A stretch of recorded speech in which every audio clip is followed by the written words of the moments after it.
In a sprawling field surrounded by snowy Himalayan peaks, dozens of Muslim women gather every month to stage a sit-in in Kashmir.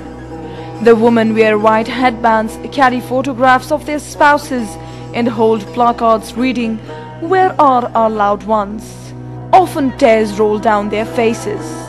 They are Kashmir's half-widows, and they are demanding to know the whereabouts of their missing husbands. हम ये चाहते हैं कि ये जो लापता है इनका हमें कोई ना कोई पता चले। अगर ये कहीं जेलों में है तो भी हमें पता चलना चाहिए, अगर इनके साथ कुछ हुआ है तो भी हमें ये पता होना चाहिए, वरना हम यहाँ पे आते हैं, धरना देते हैं, निकल जाते हैं, हमारी बात पे कोई तवज्जो देता ही नहीं। These are men who have disappeared from this volatile region bordering Pakistan during the 2 decades-old conflict, which has killed nearly 50,000 people. Rights activists say at least 10,000 people, almost all of them young men, have disappeared across Jammu and Kashmir state and accuse security forces of murdering many of them in staged killings to earn cash rewards. One of the demands is that the Government of India, which has signed the Convention against enforced disappearances, we want that the Government of India should ratify it, number one, because Government of India has not ratified the convention. And second is that recently the report which has been released by the State Human Rights Commission, they have vindicated us, they have confirmed the report which we had published in 2008 and 2009. Among the missing are militants, foreign militants, civilians and Kashmiris who were working for security forces. Officials put the number of missing at between 1,000 and 3,000 and deny the accusations, saying the men crossed over into Pakistan to join militants based there who are fighting Indian rule in Kashmir. According to Islamic faith, these women, most of them from poor Muslim families, cannot remarry for at least 7 years after their husbands go missing.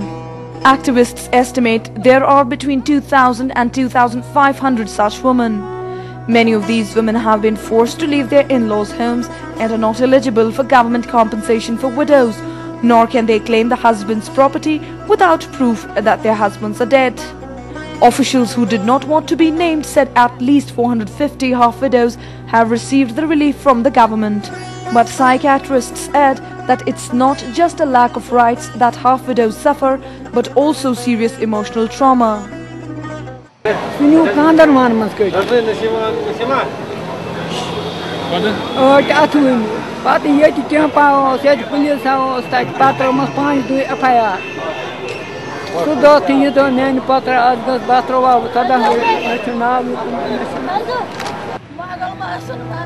Almost no psychiatrist is available for the weary widows who have to spend a fortune to search for their missing husbands. Theirs have risen substantially in recent weeks. Jammu and Kashmir State Human Rights Commission recently said in its report that more than 2,000 corpses have been found buried in several unmarked graves in Kashmir. The graves were found in dozens of villages near the line of control, a military line bordering dividing Kashmir. Government Rights Commission's disclosure have thrown a spotlight on thousands of people who human rights groups say have disappeared since a militancy broke out in the state over 2 decades ago. Government has consistently denied systematic human rights violations in Kashmir and say they probe all reports and punish the guilty. The Association of Parents of Disappeared Persons, or APDP, says many missing people may have ended up in these unmarked graves. Where are their loved ones?